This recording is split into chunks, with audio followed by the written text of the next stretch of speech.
Hi friends, welcome to சாந்தி இல்லம். எல்லோரும் எப்படி இருக்கீங்க? சாந்தி இல்லம் சேனலில் இன்றைக்கி என்ன ரெசிபி பார்க்க போகிறோன்னு பார்த்தீங்கன்னா, ஒரு லஞ்ச் பாக்ஸ் ரெசிபி தாங்க. எப்படி பண்ணுறதுன்னு பார்க்க போகிறோம். ரொம்ப சிம்பிளாக டக்குன்னு குயிக்காக அந்த ரெசிபி வந்து நம்ம பண்ணிடலாங்க.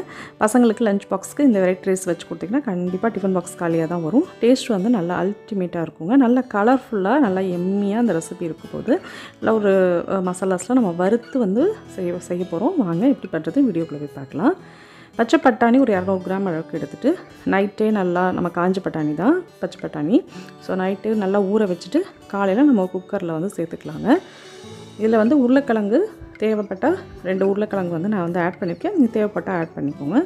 நல்லா தோல் சீவிட்டு இந்த ஷேப்புக்கு கட் பண்ணிவிட்டு அதையும் சேர்த்துக்கலாம். உப்பு வந்து கல்லுப்பு சேர்த்துருக்கேன். நீங்கள் தூள் உப்புனா 1 ஸ்பூன் அளவுக்கு சேர்த்துக்கோங்க. மஞ்சத்தூள் கொஞ்சமாக சேர்த்துக்கலாம். தேவையான அளவுக்கு தண்ணி சேர்த்து நல்லா நம்ம பச்சை பட்டாணி வேகிற அளவுக்கு விசில் விட்டு இறக்கிக்கலாங்க.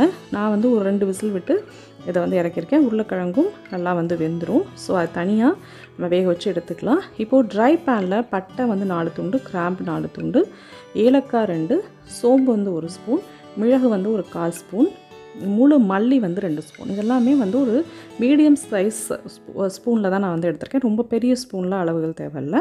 ஸோ இதை நல்லா வந்து வறுத்து விட்டுக்கோங்க. நம்ம ஆயிலெலாம் சேர்க்கணுன்னு அவசியம் இல்லை.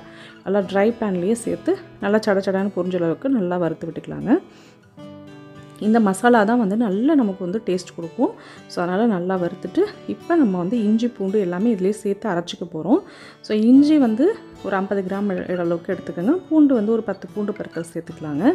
சேர்த்துட்டு நல்லா இதுமாதிரி கட் பண்ணிவிட்டு நல்லா தோல்லாம் சீவிட்டு கட் பண்ணி சேர்த்துக்கலாம். பச்சை மிளகா வந்து காரத்துக்கு நான் 3 பச்சை மிளகா சேர்த்துருக்கேன். உங்களுக்கு அதிகமாக வேணும்னாலும் அதிகமாக சேர்த்துக்கலாங்க. ஒரு கைப்பிடி அளவுக்கு புதினா வந்து நல்லா கழுவிட்டு வாஷ் பண்ணிவிட்டு அதையும் இதோடையே சேர்த்துக்கலாம். சேர்த்துட்டு நம்ம இதெல்லாம் கொஞ்சமாக தண்ணி ஊற்றிட்டு இதெல்லாம் வந்து அரைச்சிக்க போகிறோம். ஸோ முந்திரி பருப்பு வந்து ஒரு 5 முந்திரி பருப்பு சேர்த்துக்கோங்க. எல்லாத்தையும் கொஞ்சமாக தண்ணி ஊற்றி இந்த மாதிரி பேஸ்ட்டாக அரைச்சி இதுவும் தனியாக இருக்கட்டும். இப்போ நீங்கள் குக்கரில் ஆயில் வந்து சேர்த்துக்கோங்க. கொஞ்சம் கூடுதலாக ஒரு 2 ஸ்பூன் அளவுக்கு ஆயில் சேர்த்துக்கலாங்க. ஜீரகம் வந்து 1 ஸ்பூன் அளவுக்கு சேர்த்துக்கலாம். ஏன்னா நம்ம பட்டை கிராம்பு ஆல்ரெடி எல்லாமே நம்ம வறுத்து அதிலே அரைச்சிட்டோம். ஸோ புதினா எல்லாம் அரைச்சிட்டதுனால இதில் எதுவும் சேர்க்கணுன்னு அவசியம் இல்லை. பெரிய வெங்காயம் ஒன்று நீல வாக்கில் கட் பண்ணிவிட்டு அதையும் நல்லா கோல்டன் கலராக வர அளவுக்கு நல்லா வந்து வறுத்து விட்டுக்கோங்க. நல்லா கலர் சேஞ்ச் ஆகணும். ஸோ நல்லா கலர் சேஞ்ச் ஆகிடுச்சு. இப்போ தக்காளி 4லேருந்து 5 தக்காளி கூட சேர்த்துக்கலாம். நான் 4 தக்காளி நல்லா கட் பண்ணிவிட்டு அதையும் சேர்த்து நல்லா வந்து வதக்கி விட்டுக்கோங்க. தக்காளி நல்லா வதங்கட்டுங்க. பிரியாணி இலை வந்து 2 சேர்த்துக்கலாம். இப்போ நம்ம வந்து ஆல்ரெடி வறுத்து பட்டை கிராம்பு இஞ்சி பூண்டு எல்லாமே சேர்த்து நம்ம வந்து அரைச்சி போட்டிருக்கோம் பார்த்தீங்களா, அந்த மசாலா தான் நமக்கு வந்து இது நல்ல சூப்பர் டேஸ்ட்டு கொடுக்க போகுது.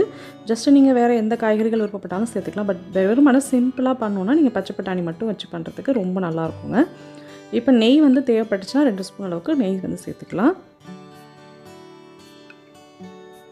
இப்போ நம்ம அரைச்சி வச்சுருந்த இந்த மசாலா பேஸ்ட்டு இதோட ஆட் பண்ணிக்கோங்க. நல்லா வந்து எண்ணெய் பிரிஞ்சு வர அளவுக்கு நல்லா எல்லாத்தையும் வதக்கி விட்டுக்கலாம்.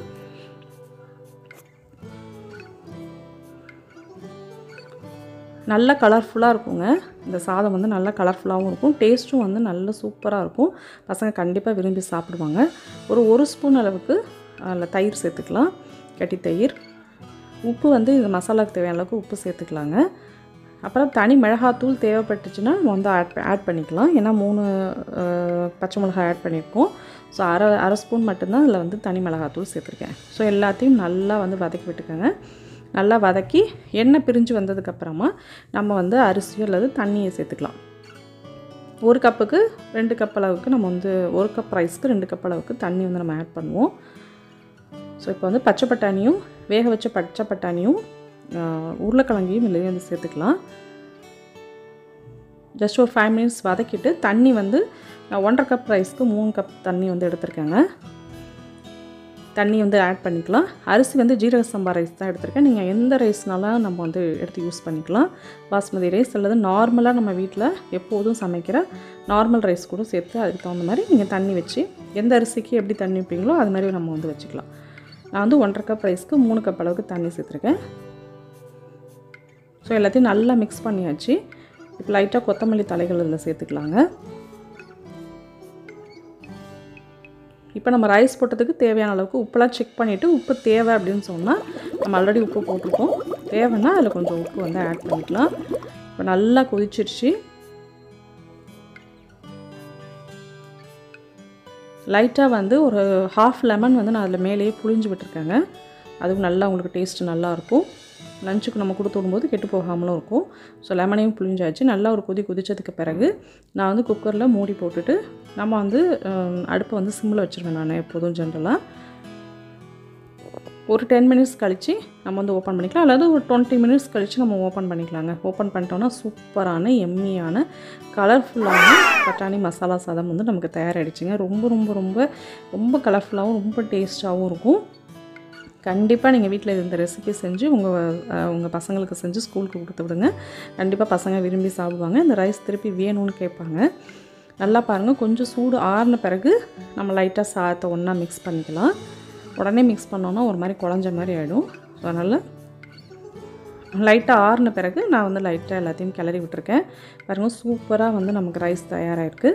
நான் வந்து ஜென்ரலாக விசில் விட மாட்டேன். சில பேர் விசில் விடுவீங்கன்னா விடுங்க. ஏன்னா சில நேரம் சம்டைம்ஸ் வந்து நம்ம விசில் விடும்போது அடி பிடிச்சிக்கும். அதனால் நான் அடுப்பை வந்து சிம்லேயே வச்சுருவேன்.